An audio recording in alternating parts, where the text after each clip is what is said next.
So click here to join. Okay, she's got it. All right. She got it? Okay. Yes. Yeah. So open Zoom and then it will say connect Launch. with video and then Yes, connect yes. with audio.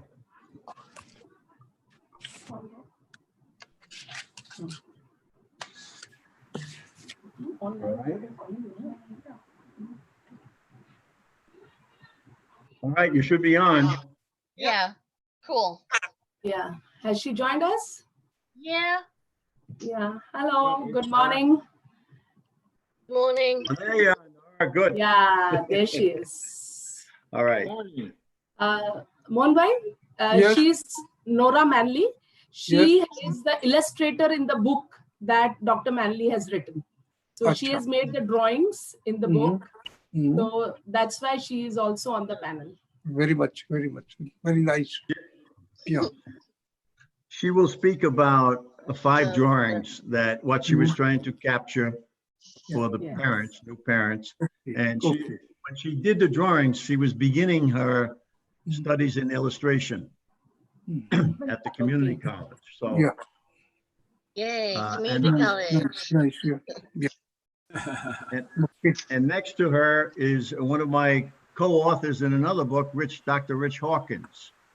Hawkins. Hello, everybody. Yeah, he's just joined us. Okay. Mhm. And Yes. one of the books we wrote was Designing School Systems for All Children, Yeah. not Very just some. Yes. So Richard, tell us a little bit about yourself.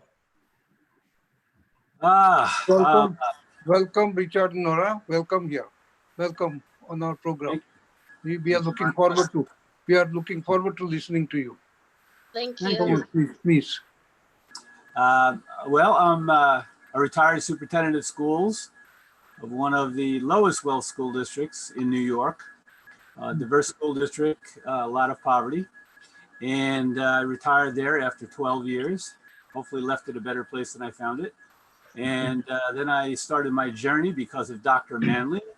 Well, he encouraged me to get my doctorate, of course, Yeah. and led me through that process as well. So he's someone I consider a personal mentor.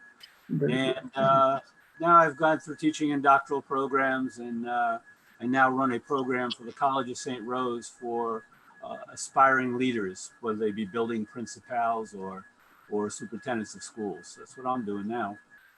I'm trying to keep my head above the water. Yay.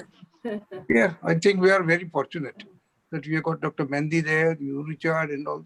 Very good. It's a very good team that we have the pleasure of listening to today. And a subject of great importance also. Thank you. Okay, Yes. so we have broadcast the webinar, and happy to announce that more than 100 participants have already joined in the 1 minute of publishing and broadcasting this Yes. webinar. Webinar is live on YouTube also, and participants are watching on YouTube live also.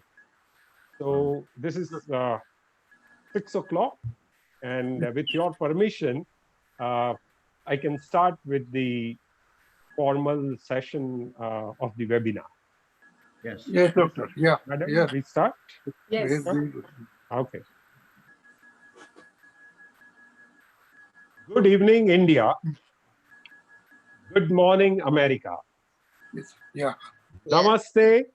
Namaste. And warm welcome to all dignitaries and participants to this international online webinar on preparing your child for school, organized by Department of Child Care, Shri M.D. Shah Mahila College of Arts and Commerce, Mumbai, India. We are starting today's inauguration of this webinar with prayer from Upanishad. Yes. I invite Ms. Ananta to present the prayer.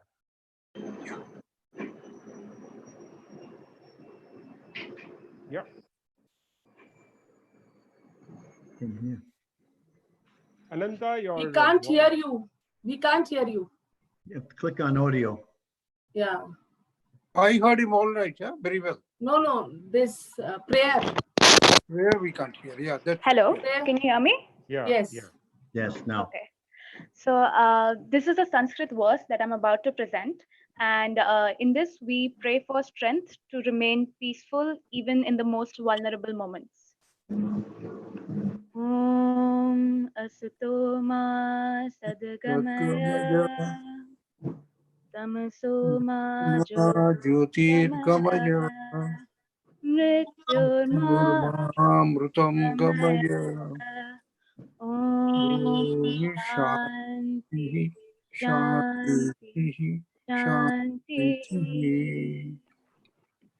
So roughly, this translates as Om, lead us from the unreality of transitory existence to the reality of eternal self. Lead us from the darkness of ignorance to the light of spiritual knowledge. And lead us from the fear of death to the knowledge of immortality. Om, peace, peace. Shanti, peace, peace, Peace. and Peace peace. all. Yes. Very- So please join with me in appreciating Ms. Ananta's prayer. Thank you. And let's go ahead with today's webinar. We are fortunate that eminent personalities like Dr. Mohan Bhai Patel, Arey, why you pronounce it so very well? yeah, ex-sheriff of ex-sheriff of Mumbai and president of Jan Seva Samiti, and Dr. Robert J. Manley, former superintendent of schools at West Babylon Public Schools, New York, who is resource person for today's international webinar, and he's joining from United States of America, are virtually present with us. We have among special invitees, Honorable from USA, we have Professor Richard Barnetto, Rich Hawkins, Kevin McGuire, and Nora Manley Madam with us. And this international webinar is happening under the able leadership of our principal, Dr. Deepa Sharma ji. I request Dr. Deepa Sharma Madam to formally welcome, introduce our guest, and also theme of today's online international webinar on preparing your child for school. Over to you, madam. Thank you, Cheda sir. Good morning, New York, and good evening, India. It gives me immense pleasure to welcome Dr. Mohan Bhai Patel, the president of our management, Dr. Robert Manley, Professor Kevin McGuire, Professor Richard Barnetto, Dr. Richard Hawkins, Nora Manley, and my colleagues. I want to welcome all the participants who have joined us via Zoom and live on YouTube. We have around 500 participants who have joined us from 15 states across India. We have people from Assam, Kerala, Odisha, West Bengal, etc. And we have one person from London too. I welcome you all to this webinar. For a child, the first place outside his home where he is expected to be independent and be on his own is the school. The parents and the child needs to be emotionally prepared for the same. Today's webinar addresses the issue. India is a land of folk tales. We have Panchatantra, we have Jatak tales. Each tale, each anecdote teaches us some value. Today, let me narrate an anecdote that defines the meaning of commitment. A 91-year-old gentleman was invited to our college for a small in-house program. Gentleman committed and as usual arrived 10 minutes before the program. When he entered, he said that he needs to go exactly at 12 as he has some work. The program took place. The gentleman spoke as usual very well. And at 12 p.m. sharp, he left the college. It was only later on we came to know that he had a surgery scheduled at 2 p.m. that very day. But because he had committed to the program, he kept his word. He could easily have excused himself, but he chose to keep his word. That is commitment for you. Ladies and gentlemen, the person, as many of you would have guessed, is none other than our own Dr. Mohanbhai Patel, the president of our college management, a dynamic young man of 91 years, pioneer of aluminum extrusion tubes in India, educationist, a farmer, philanthropist, and above all, a great leader. He personifies the saying that a great life is not about huge things. It is about small things that makes a huge difference. I welcome you, sir, to this program. Thank you very much, Mitra. Let me tell you another anecdote personifying the saying, you cannot live a perfect life without doing something for someone who you are aware will never be able to repay you. Can I repeat it? Let me repeat it.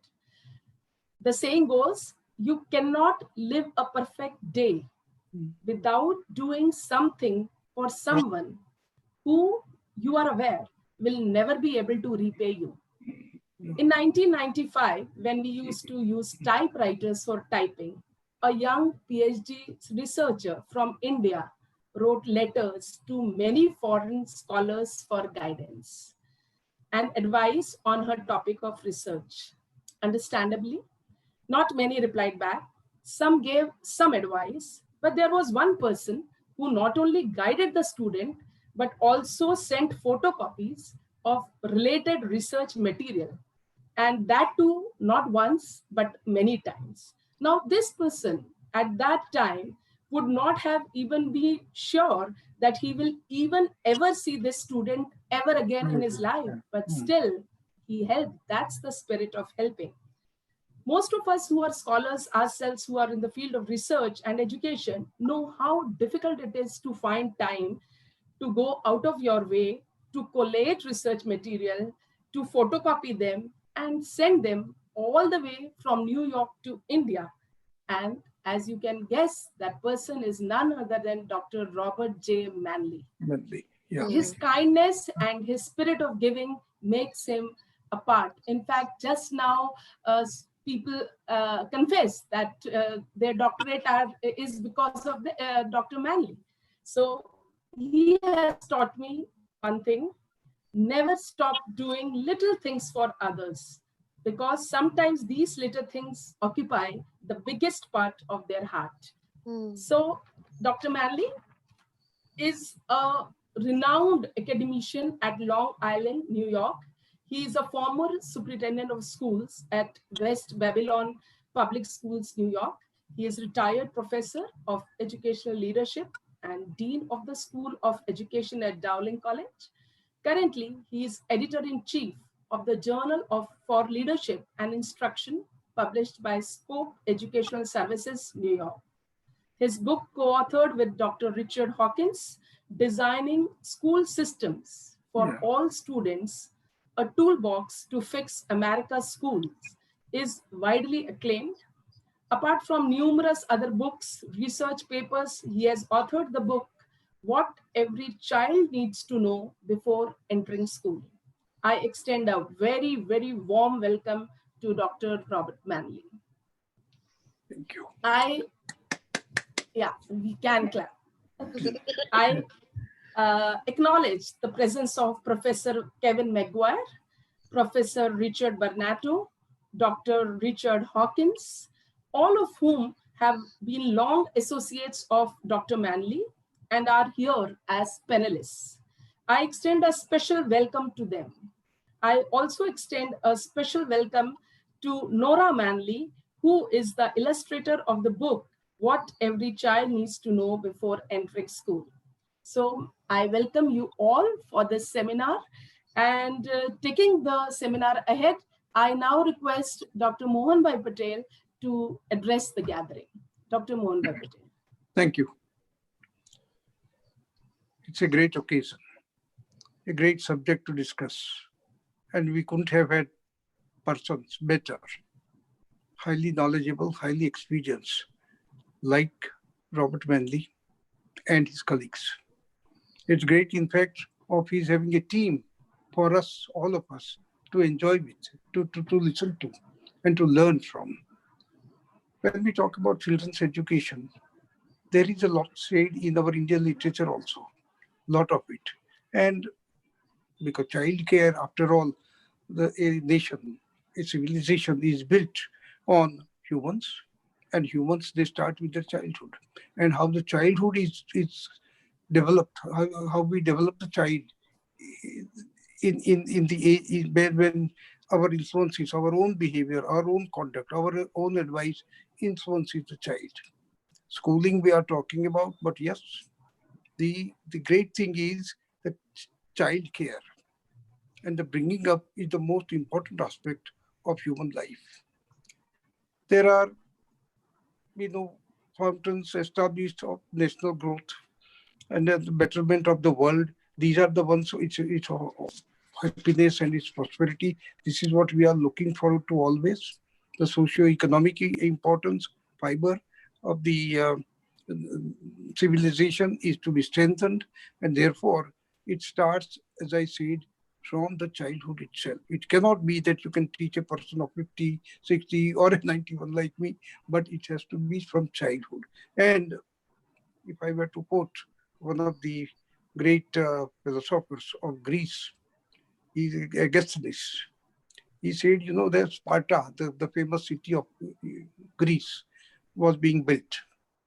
And the engineers and the other people, construction people and all that, were showing him around the town of the construction, the town of Sparta. And they said, see, these are the bricks here, and this is the mortar here, and these are the stones here. Augustine says, nay, he says, don't show me that.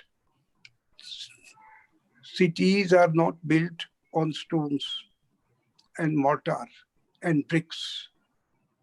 Show me the humans. Show me the men who are to live in them. It's the men who make the cities. Your buildings, your construction, your high engineering, all that is of no consequence unless the humans who live in them are of a standard that befits a good civilization. And the humans are ultimately, originally, from the childhood. How they are taught, how they are brought up, that is important. That makes this civilization or city, its prosperity, its happiness, and so on. So here, and how are the children to be brought up? Chanakya, about 2,300 years ago, they say in our own literature, in Sanskrit, he said, Lalayat Panchavarshani, Lalayat Panchavarshani, Dashavarshani Tadayat. Sodashe Prapte Varshe Putra Mitra Sumacharit.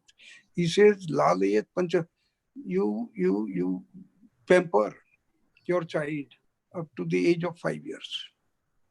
Then Dashavarshani Tadayat, and discipline, then bring in discipline into him for the next 10 years. And Sodashe Prapte, the moment he or she is 16, treat him as a friend. Sodashe Prapte Varshe Putra, Mitra, father and son, father and daughter should be treated as friends. So this is how the bringing up ideas were also in the old civilization of India. They were there. A lot of it has been said about Upanishads, about Chanakya, about Gita and Panchatantra that Deepa mentioned. There are so many stories meant only for, there is Matrici, so many stories and to imbibe culture, to imbibe values into the children. There, Janaka Kathas, for instance, huge literature of stories on how to introduce morals and values into children. So these are the things. And therefore, I think it's great that we are discussing this subject, because now it's not only India. We are talking on a world stage. And world stage, children here, children in America, all are required everywhere to be brought up so very well, so that the civilization grows, so the world grows, the world becomes happy, the world becomes prosperous, and that there is peace all around the world. So this is it. And I'm very glad that we have a man of the stature of Robert Wendy to tell us about it. Thank you very much.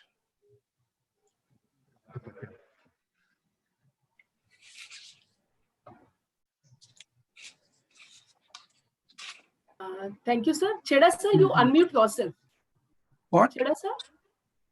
Yeah, one second. Cheda sir. What a great way to... Please unmute. Yes. Yeah.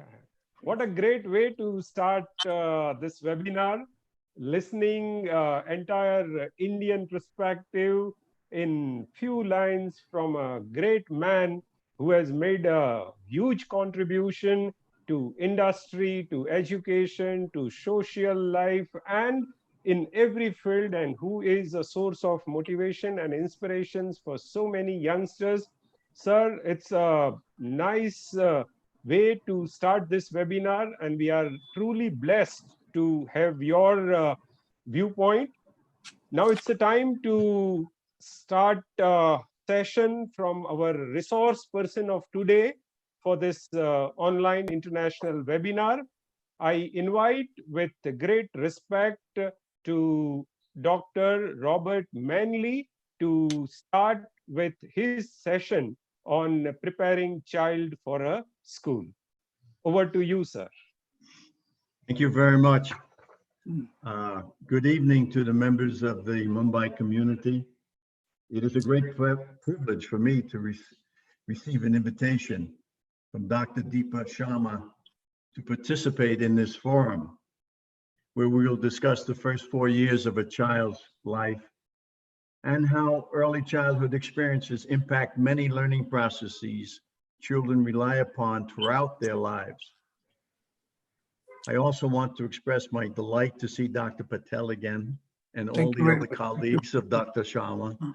Yeah. It was my great privilege to be introduced by Dr. Patel in 2009, January, when we had our first symposium at the college in Mumbai. And I had a great moment to visit with him there that I have remembered many, many years, and told stories to all of my colleagues about my time there with you, with Dr. Sharma, and with the other colleagues. It was just a most profound experience for me. And before I begin with my presentation, I want to introduce, because Deepa Sharma said you must introduce your wife. Yeah. I want to introduce my wife, Catherine, whose nickname is Kay, K-A-Y, and let her tell a little bit about who she is, okay? I first Yes, ma'am. talked with Deepa on the phone when we were on vacation in Florida, and Bob couldn't talk on the phone. So we were in the car and I talked, but we've never seen each other. So Yeah. I said, I'm Bob's wife, Kay. I come from a dairy farm upstate, but we have spent over 55 years of marriage here on Long Island in New York State. Great. I took piano lessons as a student, as well as playing drums and singing in chorus in high school. I was a music major in college and taught vocal music for many years. I taught 500 plus students every week and had 2 choruses of 70 to 80 students in each chorus. Wow. Some students meet me in the stores and remind me of songs that we performed in chorus many years ago. I loved my job as a music teacher until the day I retired. I have only good memories of a wonderful time. Wow. It's nice to finally meet you, Deepa, and everyone Same else here, here. same here. Thank you. Same here. Great. So thank you, Kay. And we will begin with the presentation now.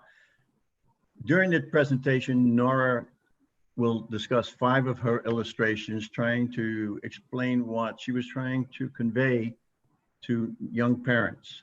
The presentation will review many of the themes in the book that we shared. And one of the things I'm trying to convey is the importance of the first 48 months in a child's life and how critical it is for parents just to use the things that are available right around them. They don't need magnificent technology to prepare a child for school. So with those two themes, I'll begin. The name of the book is What Every Child Needs to Know Before Entering School. As you heard before, I'm a former superintendent of schools. And early in my career, had a position as being the chief instructor and trainer of teachers in teaching, in designing curriculum, and managing classrooms. And as I began that position, the teachers of kindergarten, which is the first experience in school, asked to meet with me. And a group of teachers came, and one teacher brought drawings of the 5-year-old students in her classroom. And in those drawings, she laid them out in front of us. She said, look at this. I asked my students to draw their family. And here's what I got. One student drew quite nice drawings of his mom, dad, and brother. And he actually wrote, my mom and dad are with Tom. Another student labeled good drawings as mom, dad, and Jane, using exact sentences, spelling. Then a third student put letters under stick figures, M for mom, dad, D, and S for sister. A fourth student produced 4 smiling circles with eyes and mouth and some hair, and some up and down lines with a period. That student didn't know a letter. And then many other student drawings were just a stick figure, one person, one stick figure, no letters. And the teacher said to me, you realize, Dr. Manley, that we have 24 students in a classroom at 24 levels of ready to learn. Uh-huh.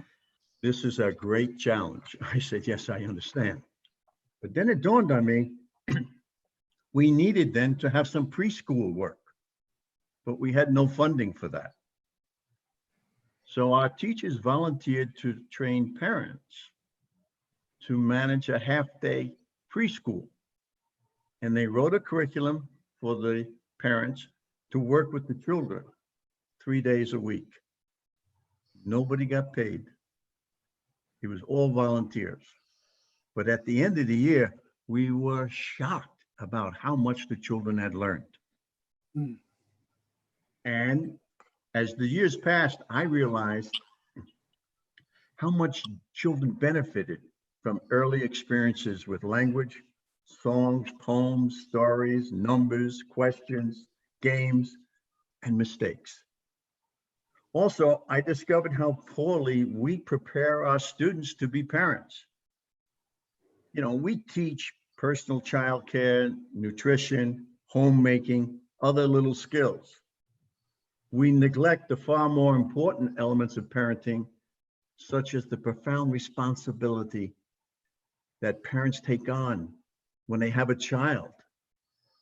And the parent has to learn how to monitor and control herself and himself. The child will challenge the emotions of the parent. Do we teach teenagers how to manage their emotions when caring even for a little child in their own home who's a sister or brother? What are we doing to prepare our teenagers in all the countries of the world to be their child's first friend, as Dr. Patel said, their child's first teacher, their child's first guardian, their child's safe haven? What are we doing to teach them that? And I looked at our curriculum in the United States All of that is absent. And those are the most important elements of parenting. So one of the things I thought, we need to have teenagers examine certain questions very carefully before they leave school and before they become parents. And this should take place in a formal discussion. We need to have the children, the teenagers discuss, what do I value most about my life? And how must I have to change it if I become a parent? How do I want to treat my baby on good days and difficult days? How will I manage my own emotions with my child? How will I help my child manage her or his emotions, his fears, her anger, her frustrations, desires?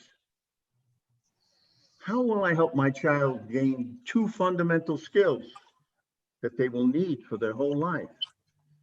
To read for meaning and to use numbers to categorize and to make decisions.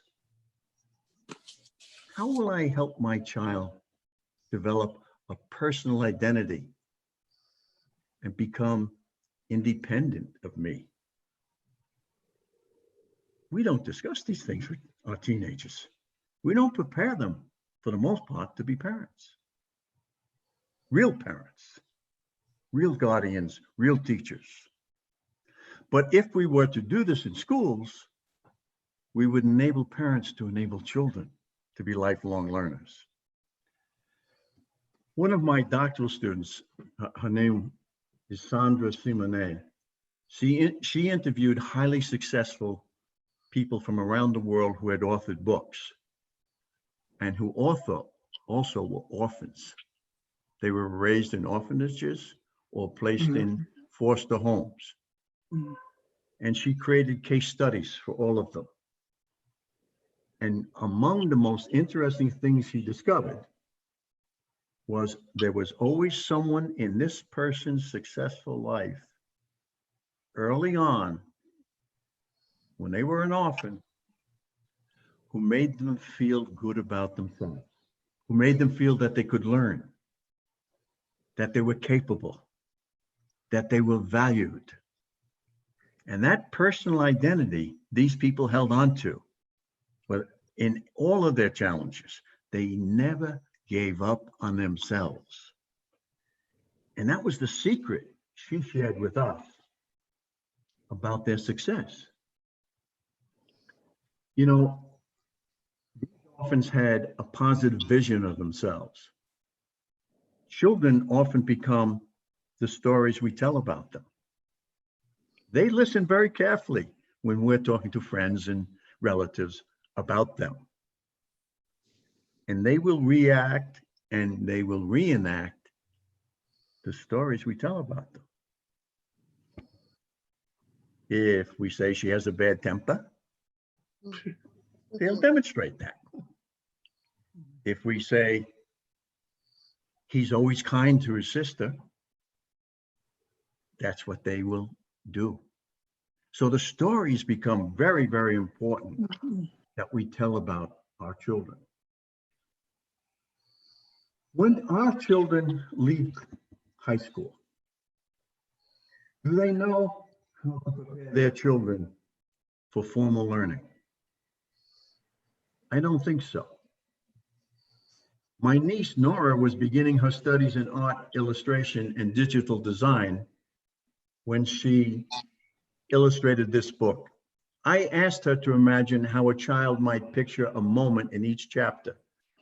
What I love about her drawings are the unlimited imagination, the freedom she reveals that each human mind is capable of achieving if we enable that person's mind as a child. So you'll see in a few minutes how totally free Nora is in her drawings. And she'll tell you what she's trying to capture so that you'll have some feeling from the original illustrator. At this point in my presentation, I really want to discuss the first year of a child's life. We'll begin, skipping from year to year. A child is born into surrounding noise, which they try to recognize patterns within that noise. And what actually happens over time is that noise becomes the sounds of language, and they recognize the repetitive sounds. The mother's tone at the very beginning of life can be music to the child's mind. The father's tones and words can be soothing feelings in a child. The rhythm, tone, inflection, and pleasantness of a parent's words convey warmth and love long before the child knows those words and the meaning. And we need to help children recognize, or teenagers recognize, that the very early stages, their child is learning who they are, who the parent is. And speaking to your child and telling stories is very important from the very beginning. Children recognize, babies recognize repeated patterns of language long before they can reproduce them. How parents use language with a child determines much of the capacity for the future of learning. In a book I cite in our book that I did with Nora, there's a book by Betty Hart and Todd Risley called Meaningful Differences in the Everyday Experience of Young American Children. They did observational research in the homes of parents with new babies and young children. And what they found was the amount of words children heard differed significantly from home to home. And shockingly, over the course of 3 years, a child might hear as few as 30,000 words in one home and 30 million in another home. That's how much children would be spoken to in one home and how little they would be addressed in the other home. And it made a great difference in how the children behaved and engaged learning. If you ask me what we can teach our youth about their baby's future, I would say, beyond good basic care, teach them to talk to their baby when their baby is with them. One message I give to young parents here is I tell them, tell your baby how you feel every day. Tell your baby about the weather every day. Relate a short story about someone in the family in the morning, in the afternoon, in the evening. Repeat those stories. Babies learn syntax, complexities of language through repetition. Yeah. That's all you have to do with a child. Tell stories, sing songs, recite poems, and you can enable a child to be a learner for life. I try to remind young parents where they are in the cycle of life. I often say to them, remember, you are your child's closest friend and protector during their first 48 months.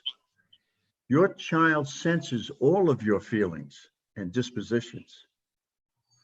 Give your child all of the love, encouragement, and joy that you can express.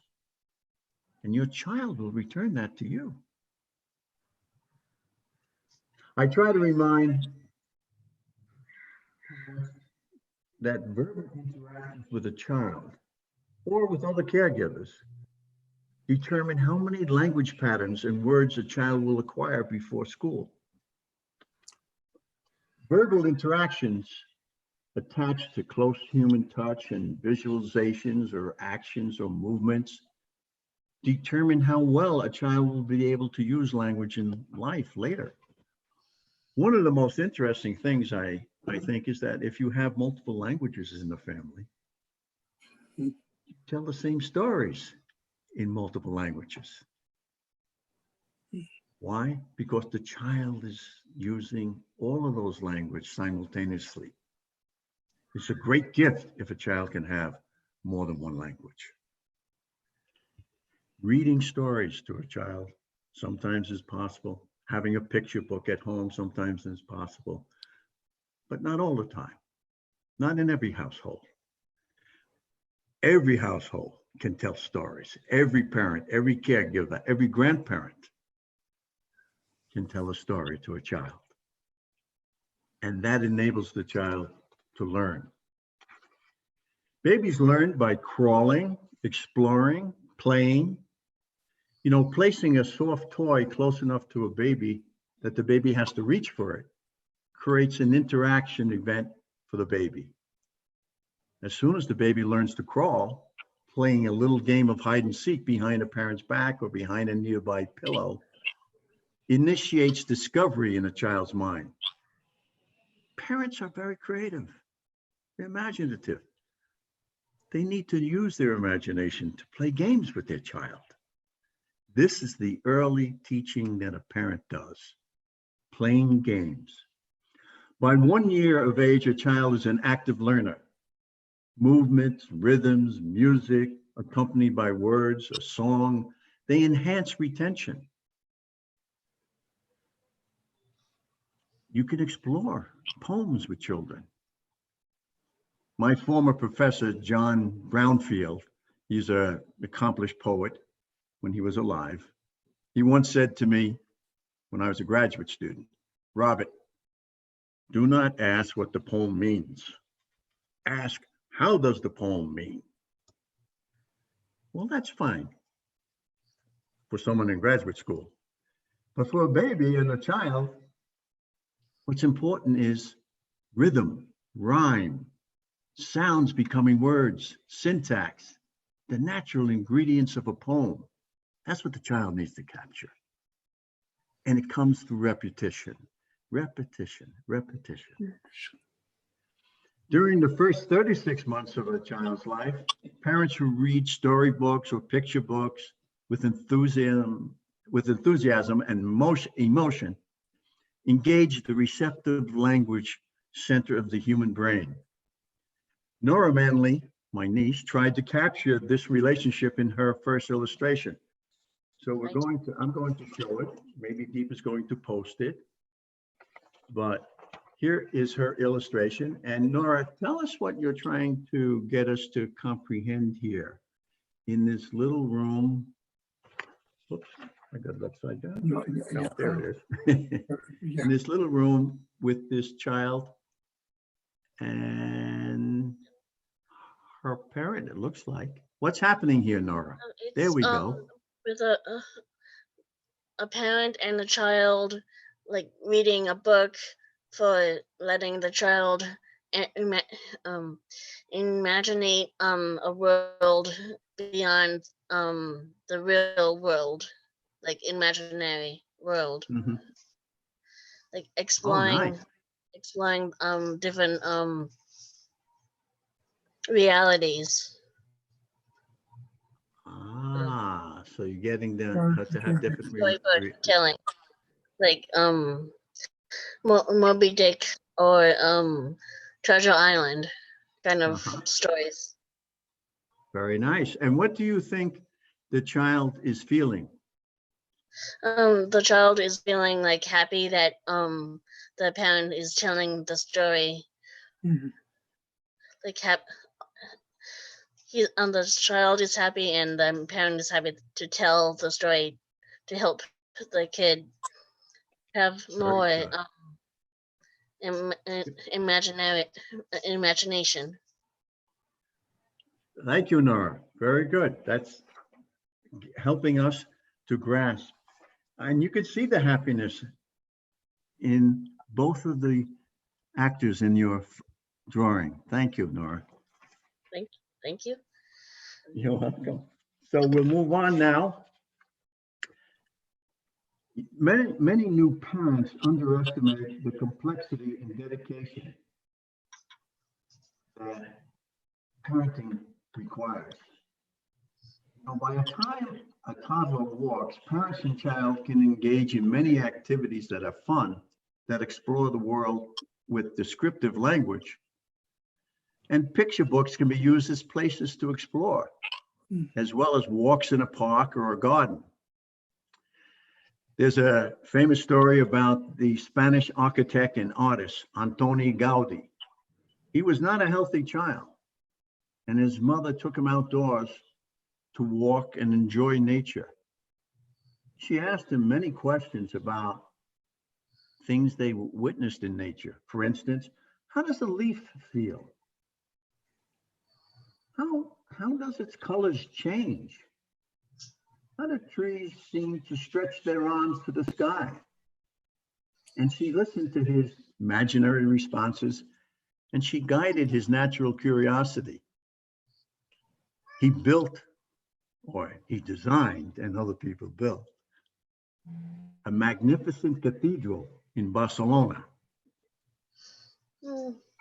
And visitors who step inside that gigantic cathedral experience the interior of a magnificent oak tree with the visual delights of divine colors bathing the entire edifice. How did he learn to do that? He learned to do that with his mother. Nora has another illustration of a father and son in the woods. Tell us what you're capturing. What are you capturing here, Nora? It's a fun day for hiking. So the father and son wanted to like have like a great fun day outside. So father wanted to play games outside with his son while hiking. Like what's that bug over there or animal in the distance? Like exploring nature and having fun in nature. Like Yeah. So just getting out in nature is having fun, right? yeah. There we go. There's the whole picture. Very good. And look at the faces on those folks. Those are terrific. So you enjoyed that, right, Nora? Yeah, I enjoyed drawing them. It's a nice feeling to draw fun things. Yeah. And it's interesting how we can express ourselves so beautifully and fully with drawings. We're going to move on. Thanks for explaining that feeling, Nora.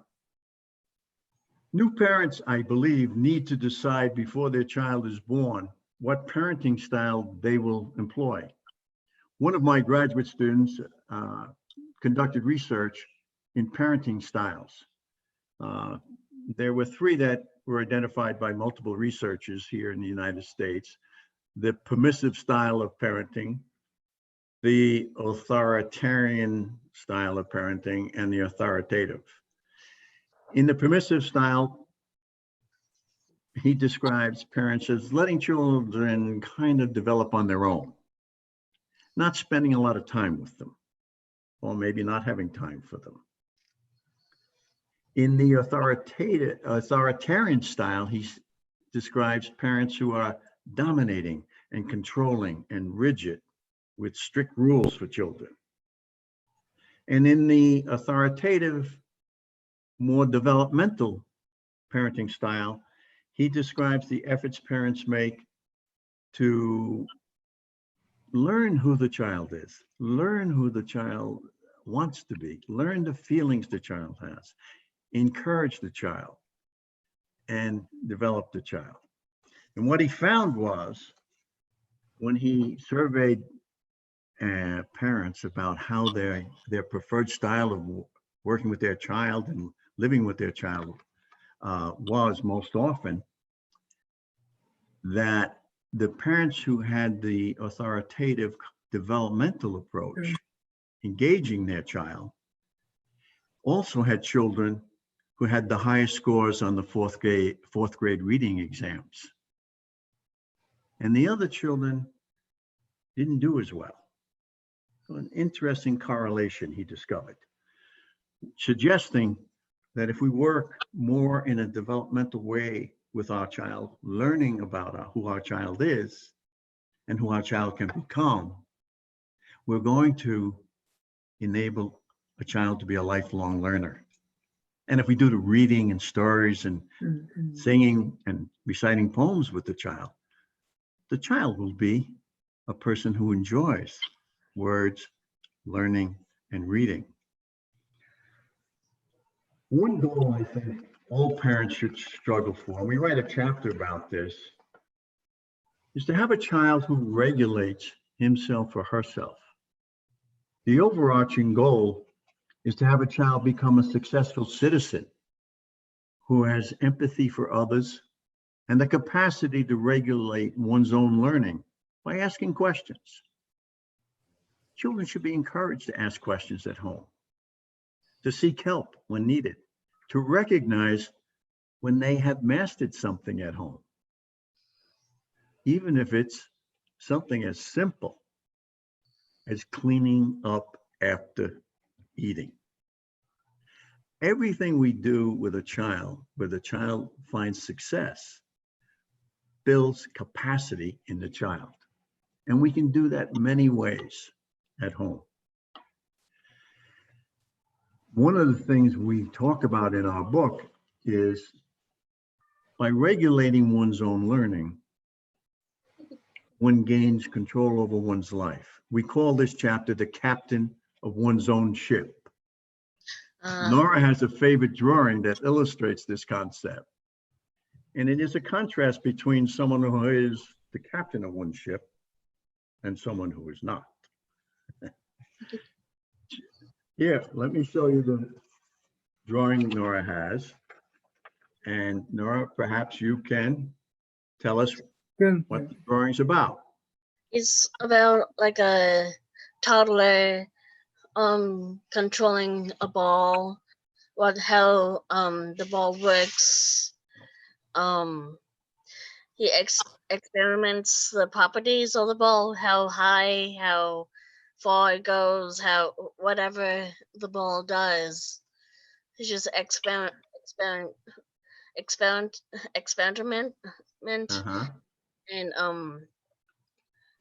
but he's still in control of the ball. Right. He's the captain of the ball, you know, like captain of his own ship, and he's controlling the ball in his own way. Oh, I love that. Controlling the ball in his own way is like controlling himself. Right. Oh, it's like juggling a soccer ball then, right? Yeah. Very good. Like, trying to like juggle how he walks to the ball and how the space between him and the ball. Mm-hmm. Very good. Thanks, Nora. One of the other things in self-regulation, of course, is dealing with children who express difficulty in their daily lives. In the book, we examined Carlo Rotello's essay in the Yale Alumni Magazine, where he reviews the theories of Dr. Alan Kasdan and reminds us that parents create the early world of feelings in which the child lives. Parents have to be sensitive to what makes a child smile, laugh, express joy, frown, or cry. Rotello draws from Dr. Kasdan's research to ask parents, why does a child cry? Does he or she feel alone, unsafe? Is there a cramp or pain? Some discomfort? Is the child hungry? What is the best way to comfort a child? Effective parenting always begins with a warm and loving touch, a cuddle, and soothing words. Dr. Rotello, Dr. Kasdan, and we know that physical discipline is never necessary with a child. A 3-year-old may need a timeout space to regain control, and to promote better choices. Setting a child aside for a pause in action helps promote self-discipline and requires the parent also to serve as the monitor, not leave the child alone. At times, a child's conditions requires great patience, especially if the child is reacting to an allergy or some other condition. New parents have to be open to consult people who have more experience, or a pediatrician or doctor, when they don't know what's wrong with their child and why their child is reacting so negatively. We have to be open to ask for help when we need it. Parents get frustrated and sometimes they're angry. When a child misbehaves, such as tipping over a glass deliberately, a parent can react with authentic emotion in moderate tones, expressing frustration, even some anger. You know, a parent might say, "Oh no, honey, we don't spill the glass. Now I will have to clean it up, but I won't be happy." Outbursts of frustration and anger aimed at a child scare the child, harm a child, especially the child's personal identity. Filling a child's psyche with fear does not develop a healthy human being. And we deal with this in the book. And children, teenagers need to learn how to express anger and frustration without harming other people, especially a child. Nora, in your drawing of the kitten with the parent, what are you trying to tell us here? I'm like teaching the adult cat wants to teach the young cat good from bad experiences, and trying to challenge the little cat what's dangerous or good,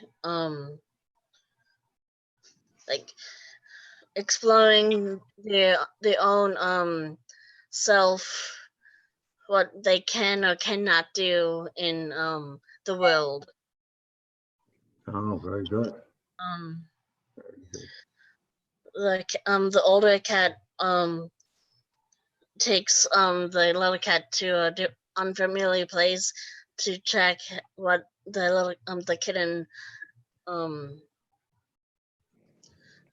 does in that situation. If it's very good. I love this drawing because I love the on the and the kitten and the older cat, and the fact that you have taking the other one out.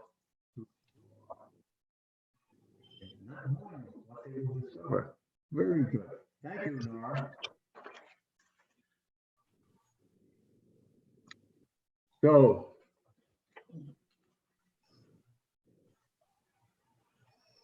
in the third and fourth year of a child's life, what can we do to help the child explore? One of the things we can do is have a little cardboard box with cloth toys, trinkets, photos, books, anything a child likes. This is a small world to explore at home. Teaching a child to put all of the things back into the box before opening a second box or before going out to play teaches a child responsibility. These are little things that young parents need to know. How do you teach responsibility? How do you do it in a small way?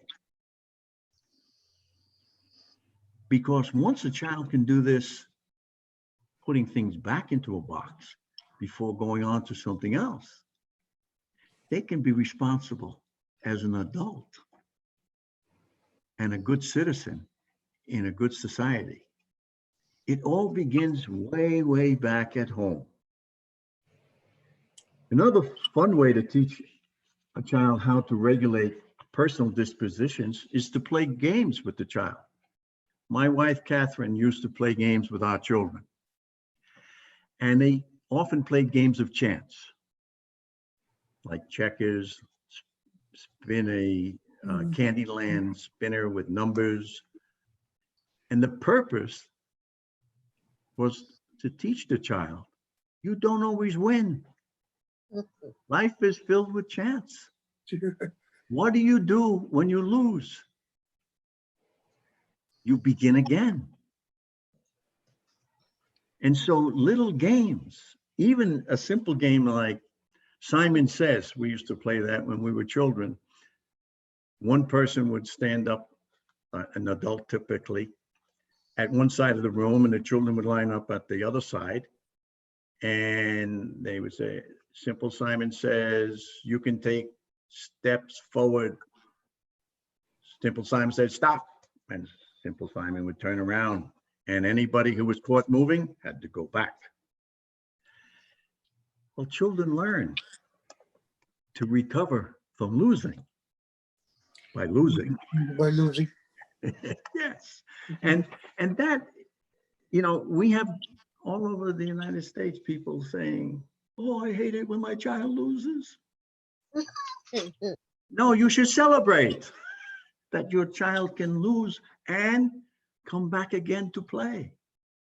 So that is one of the things we need to teach our teenagers before they become parents. Another thing is, you know, there's the Disney movie called Toyland. There are Toy Story? many versions of it. It's a great film for children. But Toyland is an adventure parents can take with their children every day. Almost any toy, almost any piece of cloth, fabric, old shoe can be transformed into a story. By 4 years of age, children can make up their own stories. Parents can begin a story, children can add to it.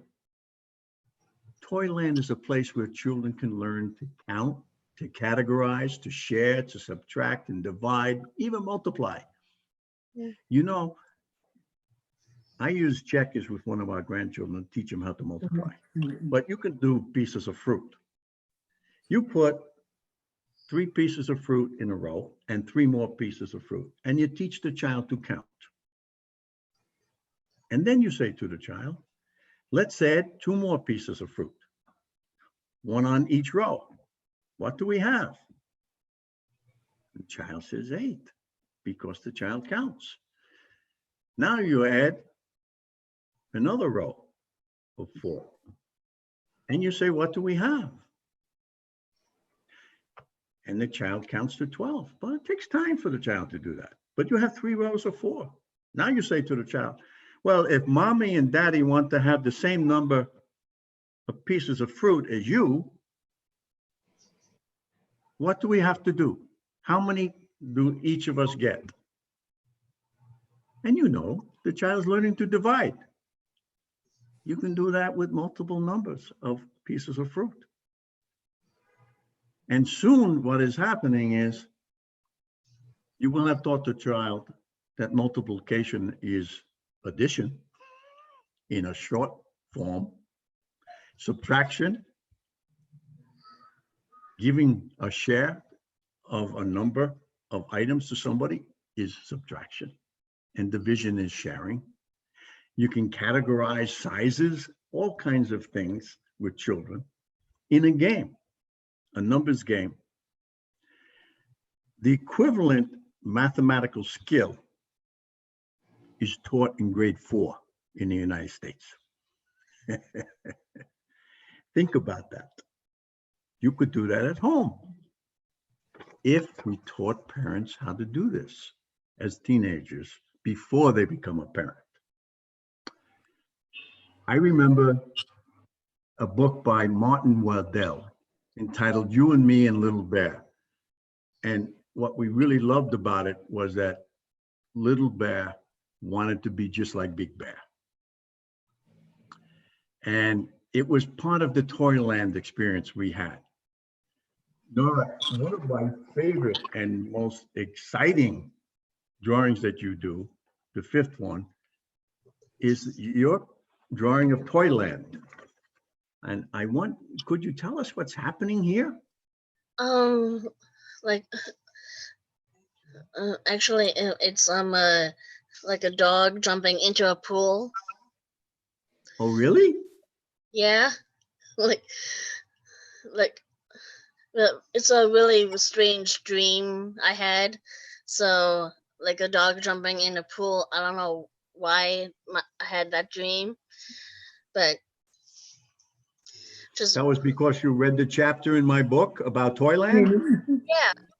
I read that chapter, and why not a dog jumping in the pool with the rest of the people and dogs in the pool, like making like a splat cannonball into the pool, splashing everybody. And I tell you, Nora, you have the most engaging imagination. And I'm so glad I never said to you, Nora, would you do it this way or that way? I just said to you, would you make a drawing for us that we might understand what's happening in Toyland? And I think this is magnificent. Thank you so much. you're welcome. Now we're going to proceed towards the end of the presentation, but I want to tell a story about the book by Martin Waddell. When I was reading it to my grandson many times, his name is Zachary, I would say to him, what's happening here in the book? And Big Bear would be going out to do his chores. And then Little Bear would follow him, and Big Bear would let him do little things that he was capable of doing. And then Little Bear, when the work was done, would say, let's play hide and seek. And Big Bear would go hide. And then Little Bear would go look for him. And he would always find Big Bear sleeping after all the work. And I would say, before I would turn the page, Zachary, what do you think little Big Bear's doing now when he's playing hide and seek? And he would say, he's sleeping. And then one day he said to me, he's eating honey. And instead of saying to him, that's not right, I don't think he's doing that. Look, he's sleeping. When I turned the page, I said to him, I thought he was playing soccer. And Zachary looked at me and he said, you're teasing me. And I said to him, you're teasing me. And we both laughed. What was that all about?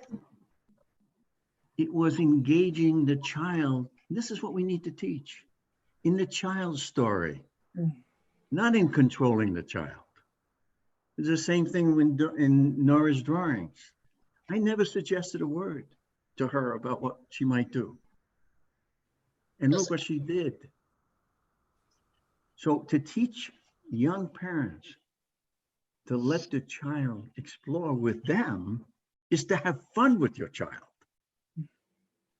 And that's what parenting should be. It should be an exploration, an adventure, a way of exploring the world. You know, at age 4, fun questions can lead to many thinking games parents and children can enjoy. When I think back to Gaudi and his mother in the park and the things that she asked, where does the rain come from? Yeah. What is a cloud? What does a flower feel like? What does a flower need to grow? What do you need to grow? During the 3rd and 4th year of a child's life, personal discipline becomes important.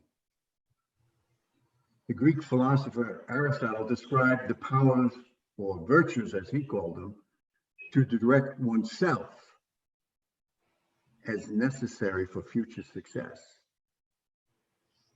Polite, kind, empathetic dispositions, curious, explorative, creative thinking processes have to be practiced at home. We don't learn anything and master anything without practice. Aristotle said that virtues became habits through practice. What we practice is what we can do. And so young parents have to be taught they need to practice appropriate dispositions with their children. They need to exhibit them in order for the children to mimic them. In his book, Invisible Influence, in 2016, Jonah Berger observed that children are great imitators, and often they mimic exactly what they see and perceive in the actions of others. Their peers and adult caregivers and parents motivate them to mimic their behaviors in many invisible ways. Berger notes that all of us are influenced by group behaviors, what we witness in others. Let's face it, children are not easy to raise. They are constantly learning, constantly exploring. We have to learn how to coach a child. I had the opportunity to interview a Major League Baseball player who later became a coach and trainer of young athletes. He told me he never interfered with a ball player in a game. Think about that. He believed very deeply that an athlete had to learn to correct his or her own errors during the game. Practice was a time to perfect a skill, like playing the piano. Games were times for players to use the skill and to overcome errors, to gain confidence, and to abandon the fear of failure. It doesn't matter if you're playing a violin or a piano, singing a song, studying mathematics, you need to practice solving problems. And children need to be able to make errors in order to grow. And parents need to understand that. Can't protect them from their errors. You have to celebrate them. You know, in Japan, one of the things they tell us about a child who makes an error in a math class, the teacher celebrates. Oh, Mary took a different route. It may not lead where we want it to. Let's see what happens if we follow her route or somebody else's. Errors are not discouraged in math. They're used as learning processes. Now think about it. Anyone working in artificial intelligence, as your daughter is, Deepa, yes, during the game, she could never work in artificial intelligence if she was afraid of making an error. It's all about overcoming errors. Engineering's the same. And so we need to work with our children not to be afraid of failure, not to be afraid of making an error. One of the most interesting people I've read about is Alison Gopnik. She writes in the New York Times in 2016, the new information economy, as opposed to the older industrial economy, demands more innovation, less imitation, more creativity, less conformity. Now that's the challenge for the future. How can parents cope with this future that demands children be self-motivated learners, creative and collaborative? We have to practice those dispositions at home. Parents have to employ imagination and exploratory questions, enjoy small discoveries at home, and guide the development of the child by being attentive to who she is and who he is becoming. One of the primary skills a child needs to exhibit at school is good listening skills. A child learns quickly that the adults at school require good behavior and self-regulating school skills. At home, the practice of listening to a story, following directions in a game, taking turns with playmates, and sharing toys or food with other members of the family, these build habits that children and adults need, don't they? A second characteristic that enables children to learn is the capacity to ask a good question. And it's very important that a child has confidence that she can, or he can get a response from an adult. Children who are listened to at home acquire a strong sense of self-worth and the capacity to pose good questions.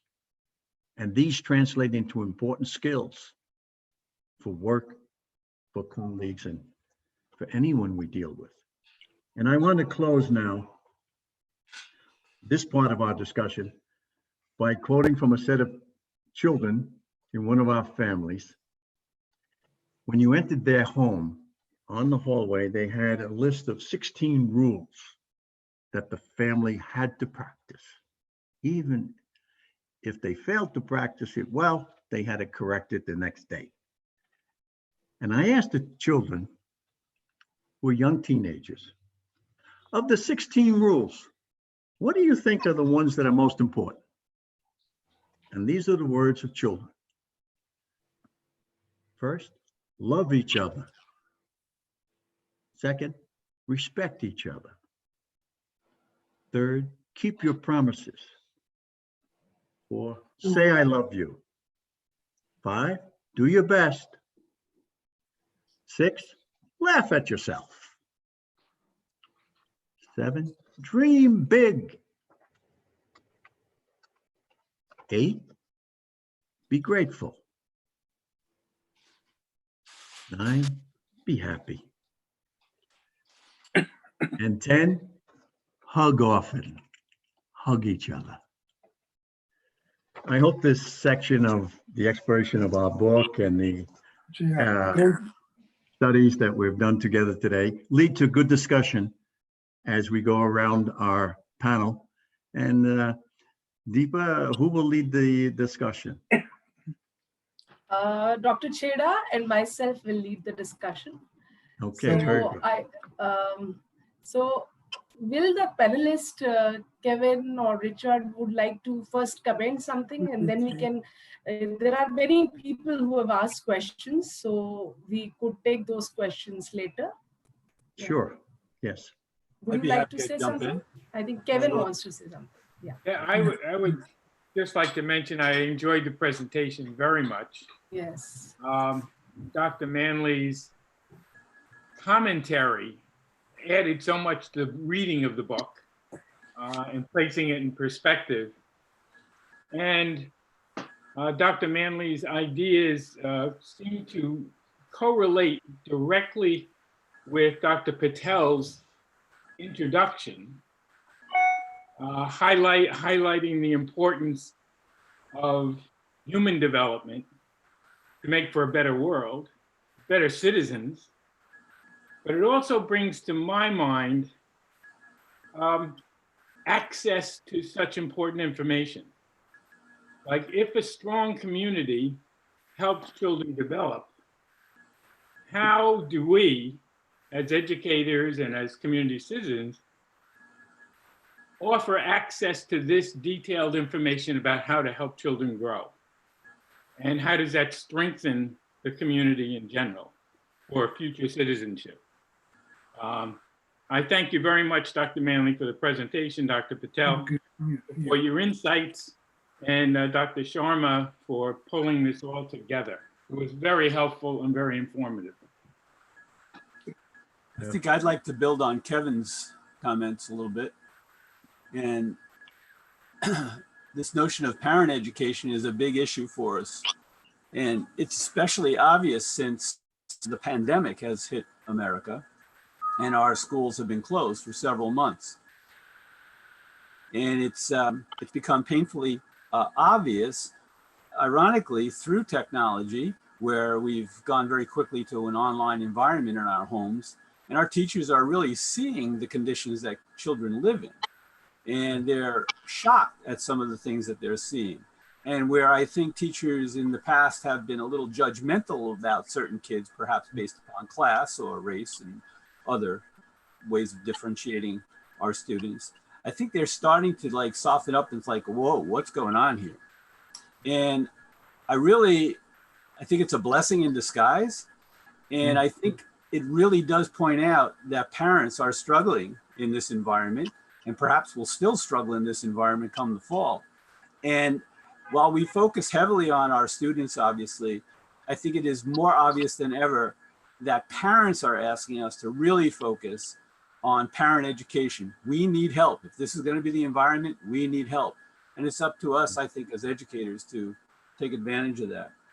Another thing I want to build on is when Bob was talking about year one, my colleagues here probably know the story of my personal miracle. That's my youngest grandson, Hunter. Hunter was born at 26 weeks. Boys have a high level of mortality if they're born at 26 weeks. He spent 4.5 months in a NICU. And I confess to my weakness, I couldn't stand it. Everything beeping and booping. I was jumping out of the chair. Everything was booping. He was intubated from really just, he wasn't breathing. He was intubated immediately. We didn't hear him make a sound for several months. But he was clearly learning. He was clearly learning. And, you know, he has special services, most of which have gone away. He is clearly, he is special in many ways. I will tell you that this kid is off the charts when it comes to his intellect, his abilities, his musical talents. I don't know if all that beeping, rhythmic beeping got into his head, but let me tell you, this kid can keep a beat like nobody ever, right? Better than me. And I was a percussion major in college. So he can sound out any initial consonant of any word, anything. The other day he's in the doctor, he got to get a shot. He goes, does that word say emergency? His sight vocabulary is off the charts. Now, it's because I think my daughter is off the charts. And she had the privilege of being with him and my wife, I might add, the entire 4 months, which by the way, now in America, at least, if you have to put your baby in the hospital, mommy can't come because of the pandemic. All right. We're going to see unbelievable things happen as a result of this. We haven't even begun to imagine, but I'm imagining them. Every single day he was read to, every single day there was music playing, every single day somebody was holding him, et cetera, et cetera.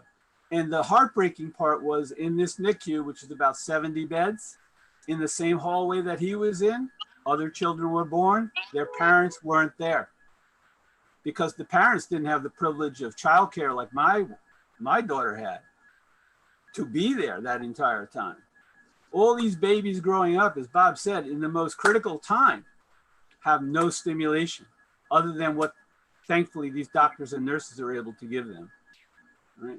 So everything that Bob said, I just want to say he's 1,000% correct, especially because I have a living, breathing, I guess, research study going on with my little friend Hunter, who was born under the worst circumstances and could not be any, he blows my mind. I just go crazy looking at it.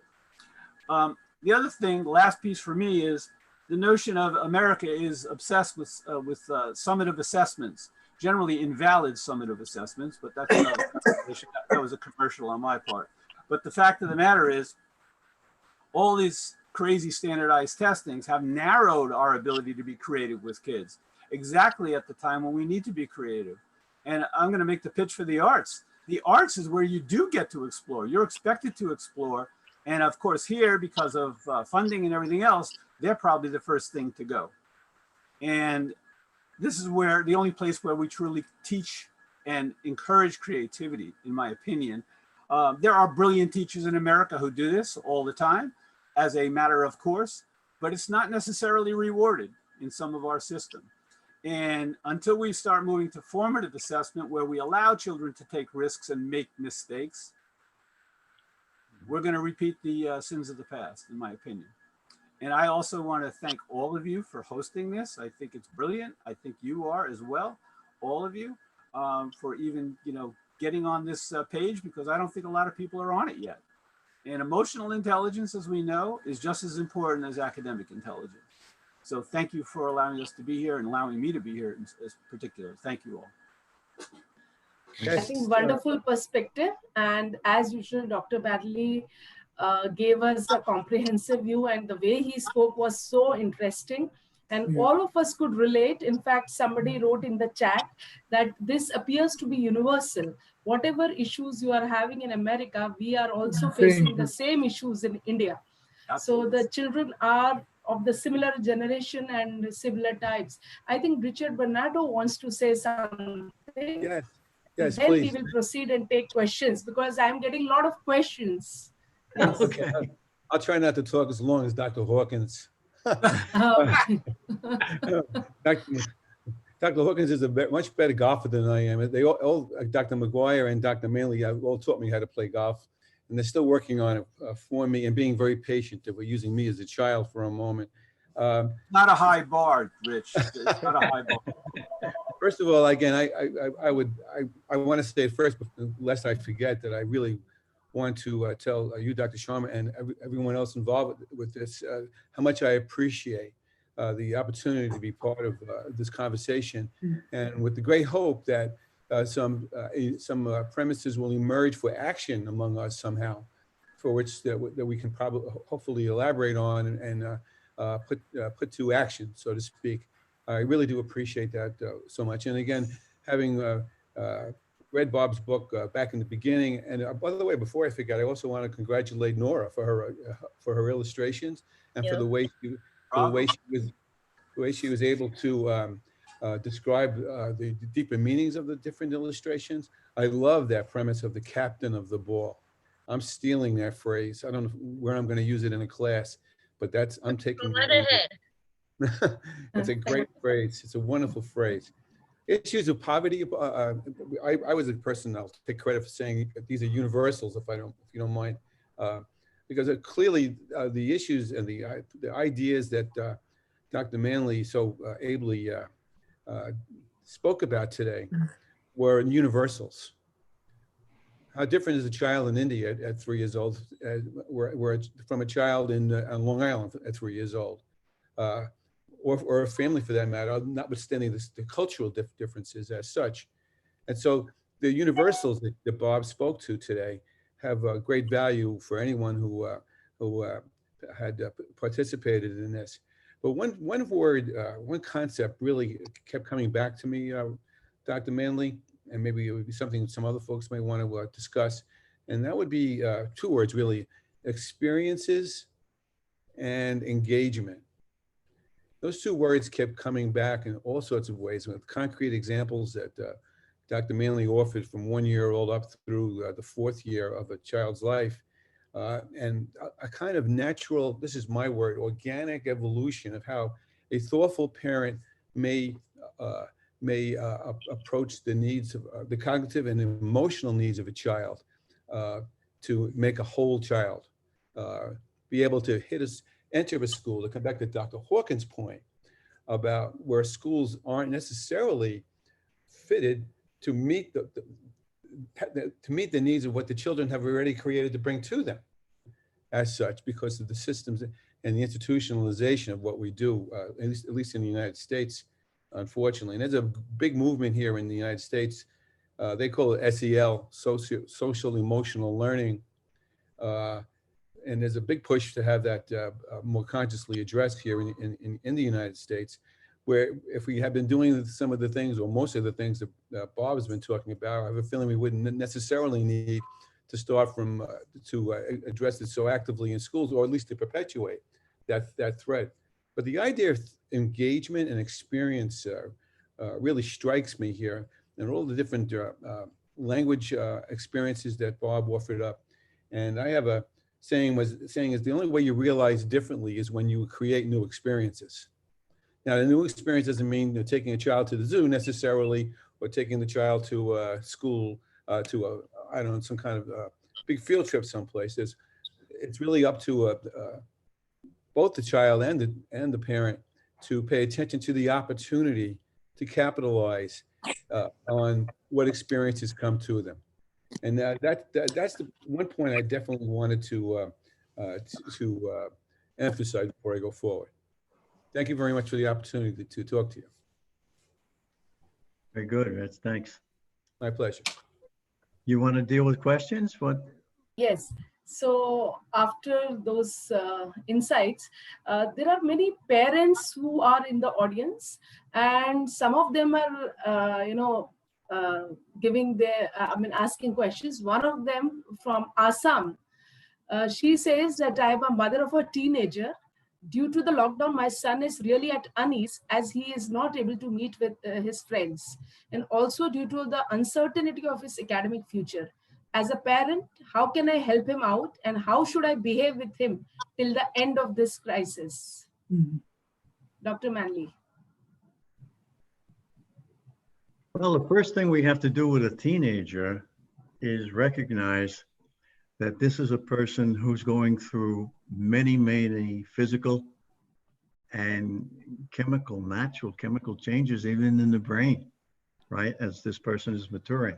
And there's a lot of uneasiness in a teenager, a lot of fear about who am I, where am I going, what's going to happen to me, how should I behave with this friend or that friend. And a parent needs to convey, first of all, confidence in the child. Have confidence in the child. Listen to the child. Converse with the child. And explore what the child wants to do as often as possible. Encourage things that will add to the child's repertoire, to the child's capacity to learn. And I think in almost every case, I have a friend now who's home, and she and her child, her grandchild, are trying to learn together. And the grandchild doesn't like to sit still. So what is she doing? She and the grandchild are painting with little finger paints. And then they do this finger painting, and then the grandmother says to her, "What is this all about?" And they explore. And why did you do this? How does it make you feel? The same kinds of questions in a more adult way can be explored with a teenager. But a teenager, I think, number one, needs to know that my mom and dad have confidence in me, that I'm a good person, and that I will do good things. And let the child explore. You know, and we have YouTube, we have so many places where a child can explore, and a parent and child can share the exploration. Most often right now, teenagers need to be with other people.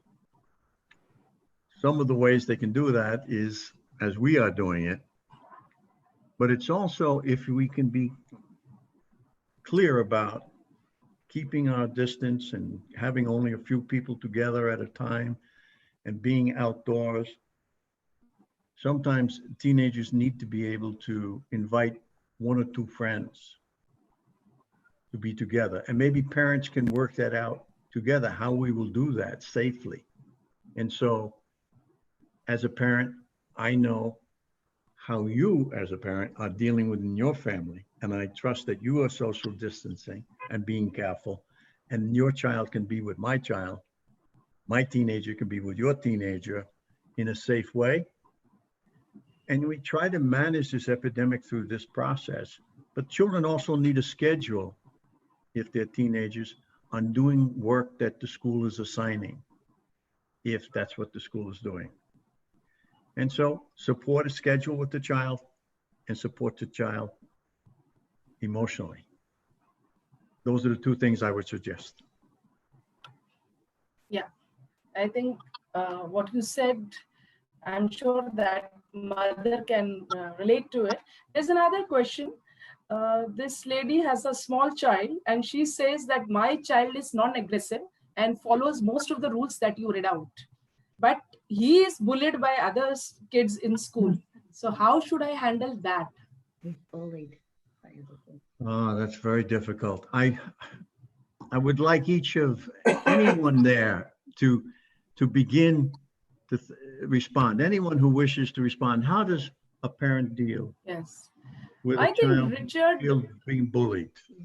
Bernardo can respond to this since he has written a book on this. So would you like to respond?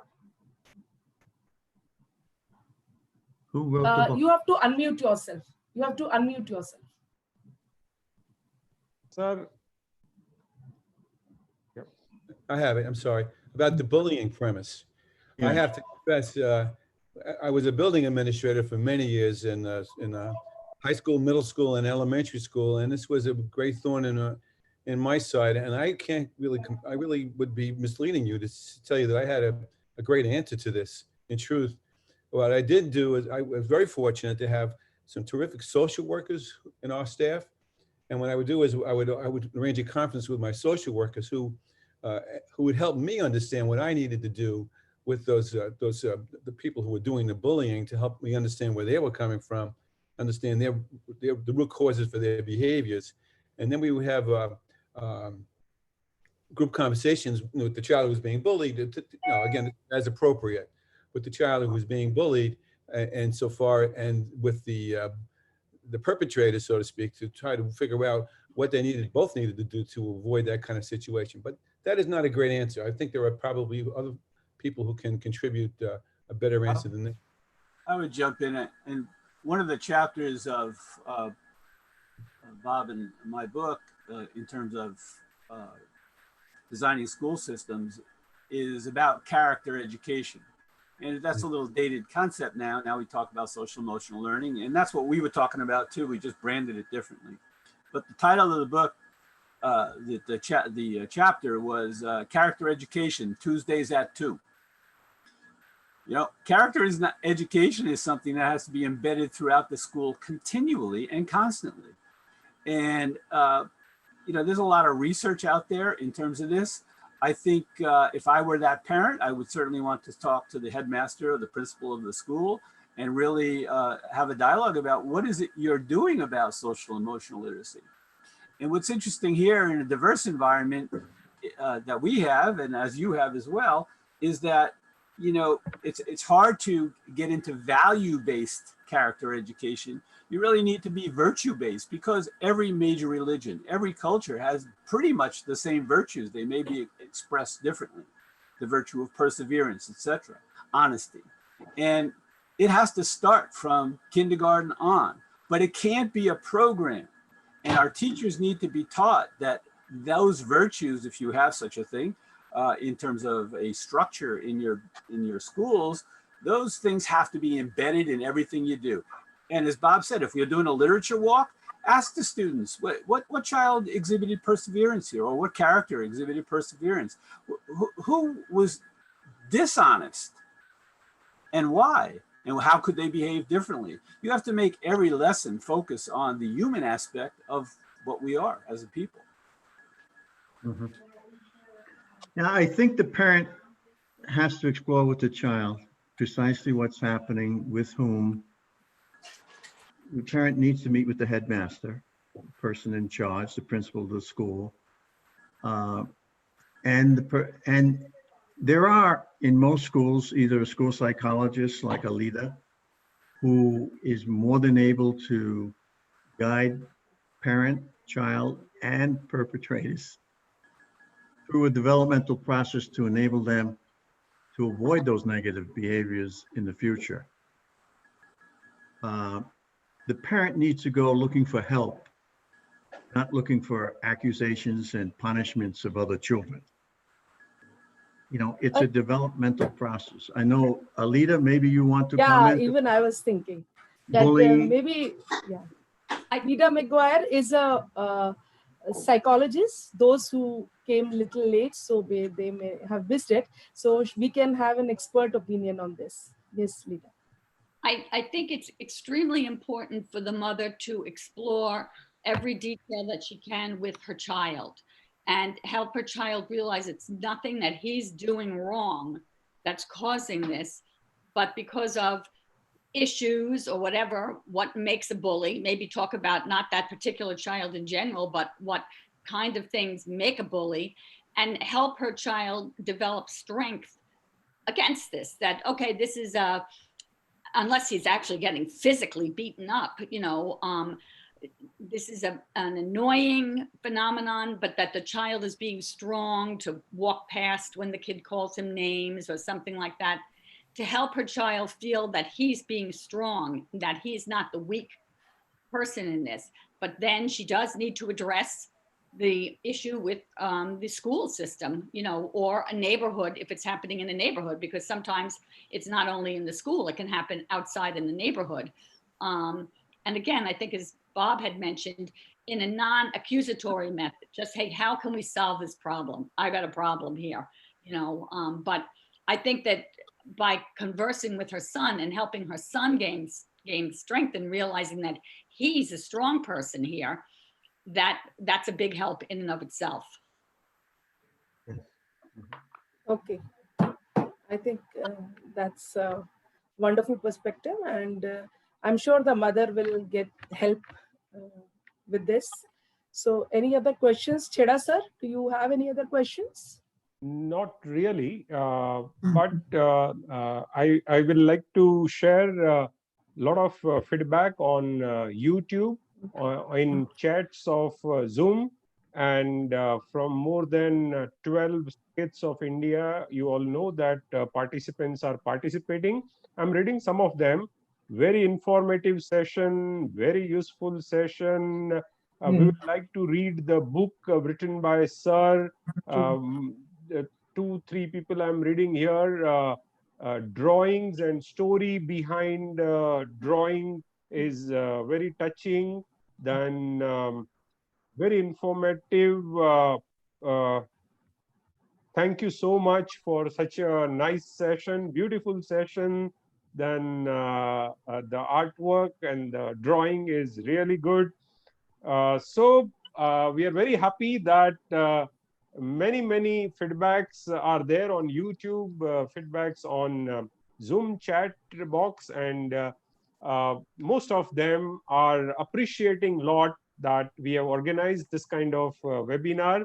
And you know, school before school, home is first school and parents are first teachers, first 48 months, and very nicely, simple way, innovative way, the way in which you explain the concept is really touched the heart of so many participants, and feedback is still, you know, coming, and it's really good.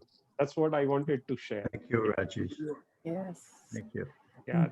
So are we ready to close, or does anybody else want to comment? What do we want? There's one more last question we can take. This question is that parents themselves are very skeptical and scared in these pandemic times. How can they empower themselves so that their children can live without fear? Wow. Well, anybody who wishes to comment, Rajana, you could comment. Ranjana, yes. Ranjana. Unmute yourself. Unmute yourself. First, unmute yourself. Oh, it's off. The speaker's off. I'm sorry. Thank you, Bob. Like, I really wanted to speak and I had raised my hand also, but nobody could see that except you, I think. So thank you very much for giving me the opportunity. And I feel the parents, they should think that everything, you know, passes. Nothing is permanent. So if they feel that way and they imbibe this type of thing in the children will have a positive outlook towards life, because this pandemic has at least given us some time for ourselves. It's me time, you know, it's parents' time, like parents are with children. So they can imbibe, you know, confidence among children. And what I feel, I really want to congratulate you for your wonderful speech. and Mohan Bhai's speech, because whatever you said, like the 10 points, I think he's practicing with his grandchildren.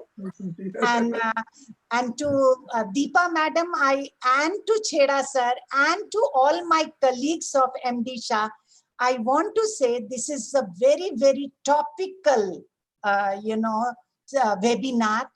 And you have proved at the time of pandemic that not by eastern windows only, when daylight comes in the light. Look in front, the sun climbs how slowly, but westward look, the land is bright. So once again, congratulations to all of you. Great. I completely agree with that comment. Oh my God, yeah. Yeah. One of the things I think that I would like to say to this parent raising children in this pandemic is we look back at the United States and our history, and we had a lot to improve. We had a lot of difficult times. We still do. Martin Luther King, who led the civil rights movement here in the United States, taught us, we shall overcome. Yeah. We can overcome. Okay. The way to overcome is to begin with love. Love one another. Stay together. Help one another. Teach your child that we are together. We will overcome. It's that belief that we can overcome by helping one another, loving one another, that will get us through this pandemic across the globe. And I think this morning is an example of people who share a love for each other, for other human beings. And it's the love and friendship that we share that I think is being exhibited here. And there's great hope because we have gathered together and other people have witnessed this. Yes. They know that they can. There are people all over the world who are wanting to help one another. So we will overcome. Teach your child. Yes. Okay, Deepa? Yes, sir. Yes, it was so informative. At the same time, you were not preachy and you shared your experiences and so many, like Dr. Chheda says, so many people have written that they have gained so much from this. So I pass on to Dr. Chheda for further course of action. So that so much of interesting discussion and with the nice session, lot of learning, sharing, and Indian view from USA, and comments from participants, and made a wonderful time. Every good thing comes end at the end, and we have Geeta Patil madam from our college. I request madam to please give a vote of thanks at the end of this webinar. It's my pleasure to present. I think I'm audible. Yes, Yeah. yes. It's my pleasure to present the vote of thanks. In the present scenario, the theme of today's webinar is apt and topical, as Ranjana said very rightly. And the depth and insightful presentation of Dr. Robert Manley has indeed made us think hard. I'm immensely grateful to him for sharing his scholarly views with us. My sincere thanks to Dr. Mohan Bhai Patel, who celebrates the significance of any event simply with his thanks to the invited speakers, Richard Bertero, Nora Manley, Rich Hawkins, Kevin McGuire, and the guest appearance psychologist. Madam, I'm sorry, but I do not know your name, but we are Lida very, McGuire. very thankful to all of you. Thanks are due to our principal madam for inspiring us. Yes, Lida McQuay. A big thank you to all the participants who joined us from near and far places. The whole of this webinar was that we all are here to make the world a better place, to make good citizens. Our management has taken this step 51 years back, starting this MD Shah Mahila College. And today, even today, in this difficult time, with the able leadership of Dr. Mohan Bhai Patel, a very, very important decision what they have taken for the students. I am very proud to announce that on this particular platform, that 25% of concession in the fees which is being given. So I would like to say here, the one who feels deeply, the one who loves freely, the one who is both soft and powerful, the one who is both practical and spiritual, the one who is gift to us, the MD Shah family. That is our management members of Jana Seva Samiti. And we thank you all with our heart. Thanks a lot. A big, big thank you. Thank We you. appreciate all of you. Thank you. Thank you. Must. So I end the webinar.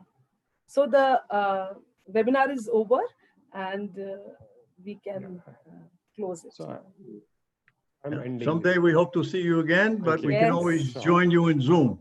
Yay. Dr. Sure. Patel, so good Yeah, to see thank you you. again.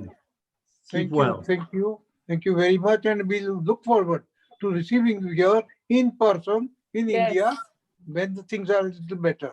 So next year, by next year also, we organize a really sumptuous program once again. Yes. Let us hope we can do this. Yes. Let us Okay. And hope, yeah. this time Kay will also come. Oh, And yes, we'll of say course. good night to you. Of course, of course. Yes. Not a word she spoke about her good husband. She I did. heard She her. did. No, where did she say anything? Acha. Yeah. I know 55 years is a long time. Oh.